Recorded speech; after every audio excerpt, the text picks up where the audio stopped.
Saludos, hermanas y hermanos. Qué gusto otra vez estar bajo este medio de comunicación, compartiendo un ratito la palabra de Dios. En esos tiempos tan difíciles, en esos tiempos en los que muchas cosas no parecen tener solución. Sin embargo, este pueblo de Dios, este pueblo que somos nosotros, que le creemos a un Dios todopoderoso, sabemos que siempre Él va a estar para nosotros. Antes de empezar, vamos a orar. Padre, en el nombre de Jesús, te damos gracias, Señor, por este día que nos has dado, Señor.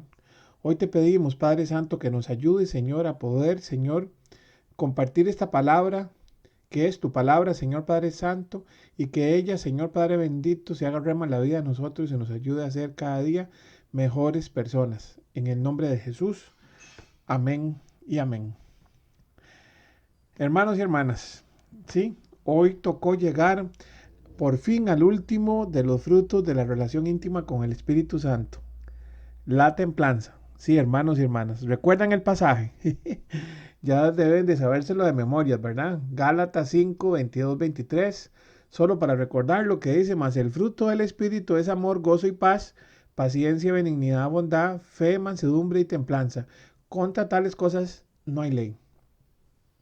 Y bueno, hermanos y hermanas, ha sido un estudio arduo de los vocablos, tanto en su versión original en el griego koiné, como su adecuación a los significados utilizados en nuestro idioma, para identificarlos como herramientas de crecimiento espiritual. Eso tal vez es una situación que es tan importante, hermanos y hermanas, porque nosotros como cristianos pentecostales que somos, que creemos en que el Espíritu Santo realmente es nuestro consolador y es la parte más importante de nuestra relación espiritual con Dios, ¿verdad? Porque nos permite realmente entender cómo es que el Señor quiere que nosotros caminemos.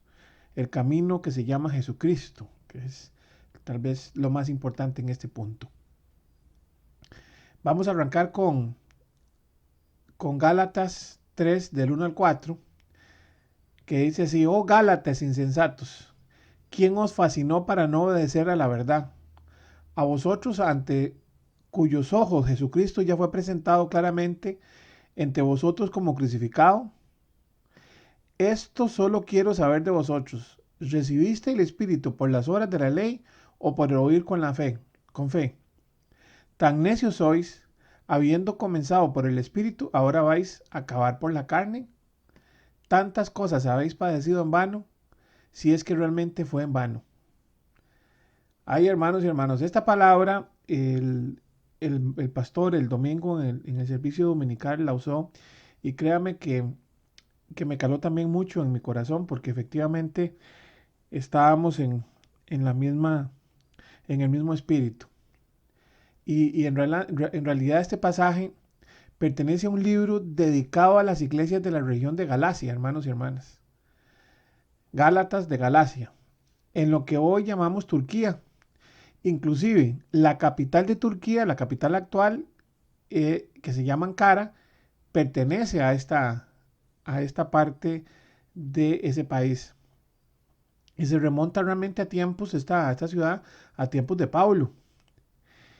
Y realmente Pablo usa esta carta para amonestar a los hermanos convertidos, que comienzan a judaizarse, porque toda la primera parte de este libro, lo que Pablo trata de exponer es que los hermanos de Galacia empiezan a poner por encima de la gracia la ley y por lo tanto comienzan a confraternizar con costumbres judías como la circuncisión. Y eso empieza a convertirse realmente en un falso evangelio que inclusive el mismo Pablo amonesta como un anatema.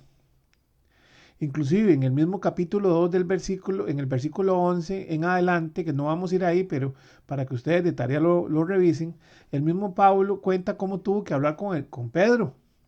Porque cuando Pedro lo visitó en Antioquía, esta Antioquía que se llama Antioquía de Pisidia, que posiblemente es la que también está en las tierras de Galacia, o estaba en las tierras de Galacia, Pedro al inicio comía con los Gálatas, dice la palabra ahí, ¿verdad? Que él se sentaba con los gentiles y compartía, seguro se tomaba hasta una copita de vino y unos cuantos camaroncitos se comía, ¿verdad? En un ambiente integrador. Pero cuando comenzaron a llegar los judíos, se habla de Jacobo, ¿verdad? Que es el hermano Jesús, parece como que empieza a evitarlos. Entonces él tiene que decirle, "Ye, pero ¿cómo es esto? O sea, no podemos hacer dos cosas, ¿verdad? O realmente estamos en una misma sintonía o no, pero la realidad es que tenemos que cambiar esto, porque parte de la misma enseñanza en Gálatas, él deja claro que todo lo que significa judaizarse y lo peligroso que es. Inclusive Pablo va más allá, ¿verdad? Cuando hace una aseveración previo a esos pasajes, donde él mismo eh, lo deja claro, que es en Gálatas 2:21, que dice, no desecho la gracia de Dios, pues si por la ley fuese la justicia, entonces por demás murió Cristo, ¿verdad? Donde de una vez les dije a los Gálatas, vea, no es ley. O sea, la ley es muy importante, pero para eso vino la reforma, para eso vino Jesucristo, para aclarar, ¿verdad? Y creo que esta parte es lo que centra toda esta lectura de Gálatas, ¿verdad? Donde trata eh, el mismo Pablo de que el pueblo no se vaya en pos de evangelios diferentes.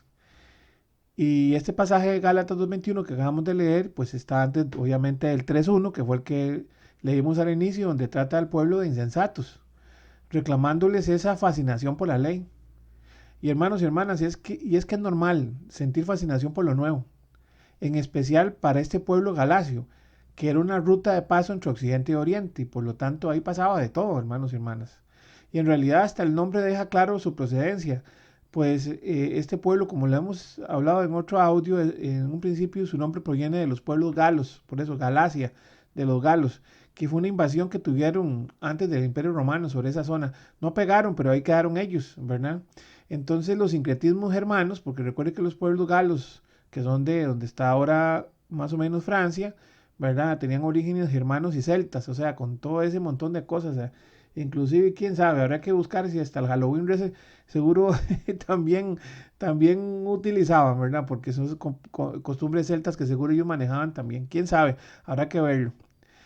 Pero todo eso estaba en su cabeza, hermanos y hermanas. Y ahora sumado a que este libro, también recordemos que fue escrito apenas unos años antes de la diáspora judía románica, ¿verdad? Cuando los judíos son expulsados de Jerusalén por los romanos, ya el ambiente estaba convulso y había muchos problemas y bueno, y posiblemente ya muchos judíos iban saliendo de Jerusalén y esto hacía que estas zonas se poblaran con pueblo judío y obviamente esto generaba toda esta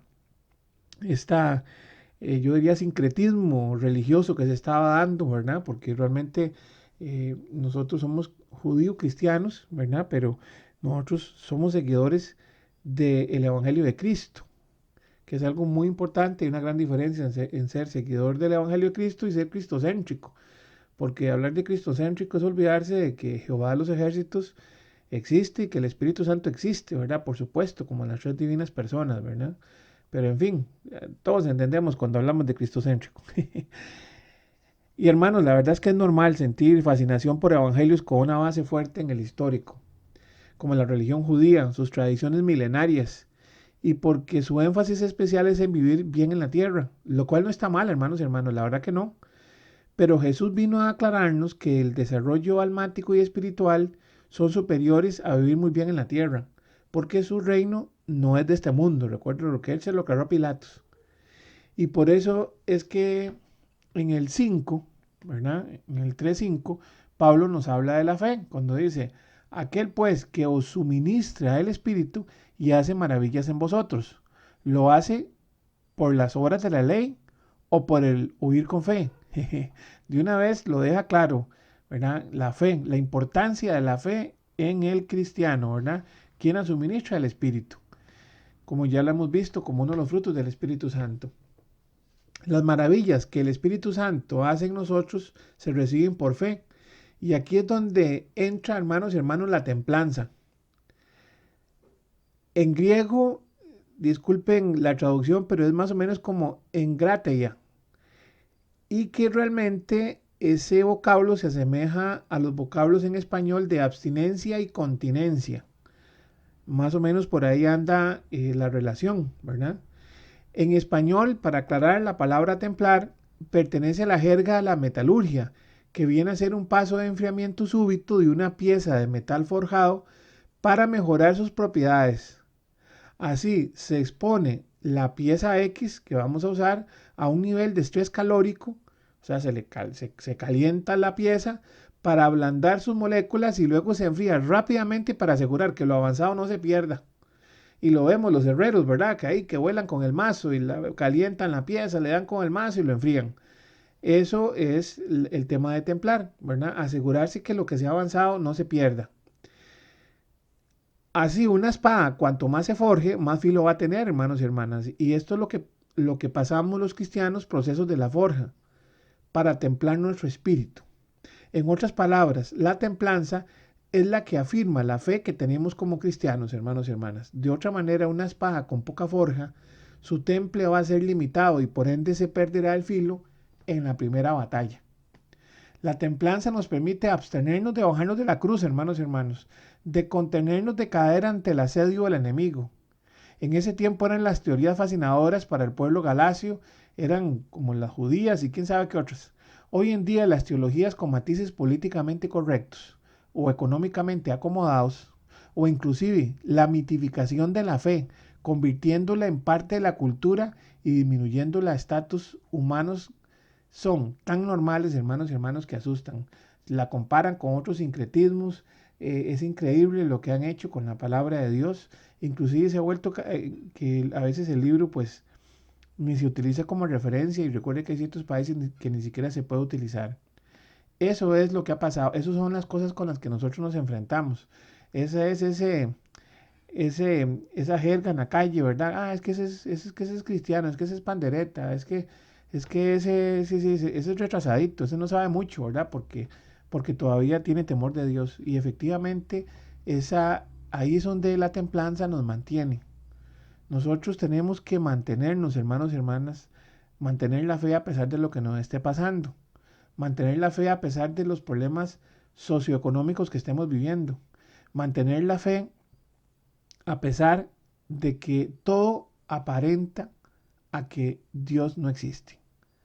Porque así es el enemigo, nos pone a dudar. Y es normal, hermanos y hermanas, si usted no está dudando, algo está pasando, porque la duda es normal, porque usted tiene que tener la convicción, hermano y hermana, de decir yo creo, a pesar de que el mundo te pase diciendo que eso ya está pasado moda, a pesar de que nos diga que eso no funciona, que tiene un montón de errores. ¿Cuántas veces escuchamos eso, verdad? El montón de errores que tiene la palabra, que es una palabra machista muchas veces, que es una palabra inclusive hasta racista, ¿verdad? Cosas que significa que no han elegido bien la palabra de Dios o inclusive que incita a la guerra. Todo ese tipo de cosas las hemos escuchado, hermanos y hermanas. ¿Cuántas veces? No sé. Son montones. Y con eso vivimos todos los días. Y las nuevas generaciones vienen todavía sufriendo más de esa parte. Y ahí es donde nosotros tenemos que tenerlo claro, estar con los pies en la tierra, sabiendas que la única defensa que nosotros tenemos está en ese libro grandote que se llama Biblia, está en la oración, está en adorar, está en no perder esa condición y ser también consistentes con lo que nosotros decimos. Porque eso a veces también nos cuesta, hermanos y hermanas, y ya lo hemos hablado en otras veces aquí en estos audios. Por eso es tan bonito lo que dice Primera de Pedro 1, de 7 a 9. Ustedes lo reconocen en este pasaje, pero lo vamos a volver a leer. Que dice, para que sometida a prueba vuestra fe, mucho más preciosa que el oro, el cual, aunque perecedero, se prueba con fuego, sea hallada en alabanza, gloria y honra cuando sea manifestado Jesucristo, a quien amáis sin haberle visto, en quien creyendo, aunque ahora no lo veáis, os alegráis con gozo inefable y glorioso, obteniendo el fin de vuestra fe, que es la salvación de vuestras almas. Hermanos y hermanas, yo creo que no hay más que decir, sino solamente mantenernos fuertes, confiados de que Dios va con nosotros como poderoso y gigante abriendo la brecha, confiados de que esa palabra tiene vida, que esa palabra se hace rema en nuestra vida y nos ayuda a crecer con sabiduría, nos ayuda a crecer con inteligencia, nos ayuda a crecer por sobre todo con fe. Hermanos y hermanas, vamos a orar. Padre, en el nombre de Jesús, te damos gracias, Señor, por esto que hemos conversado, Señor. Hoy a ti, Señor, elevamos nuestra oración, pidiéndote que no tenga estorbo, Señor Padre Santo, porque venimos, Señor, pidiéndote, Señor, que no nos abandones en estas pruebas que estamos pasando. Hoy te pedimos en el nombre de Jesús, Señor Padre Santo, que tú nos ayudes, Señor, a mantenernos en el camino que se llama Jesucristo. Ayúdanos, Señor Padre bendito, a ser personas, Señor, coherentes, Señor, con lo que decimos, con lo que hacemos, Señor Padre Santo. Aleja todo espíritu farisaico sobre nuestras vidas, Señor, que no nos permita crecer, Señor, y más bien que no seamos un ejemplo para la sociedad. Permítenos caminar en paz, Señor, en el nombre de Jesús. Ayúdanos, Señor Padre Santo, en nuestra casa, en nuestra alacena, en nuestra familia, Señor Padre Santo, en nuestro trabajo y también en nuestra iglesia. Hoy oramos también por nuestras autoridades pastorales y te pedimos, Padre Santo, que tu mensaje no se pierda, sino más bien ahora que tanto se necesita, empieza a calar en muchos corazones y en muchos pensamientos que se rindan al Dios Todopoderoso, Jehová de los ejércitos. En el nombre de Jesús. Amén y amén. Muchas gracias, hermanos. Que Dios me los bendiga. Chao.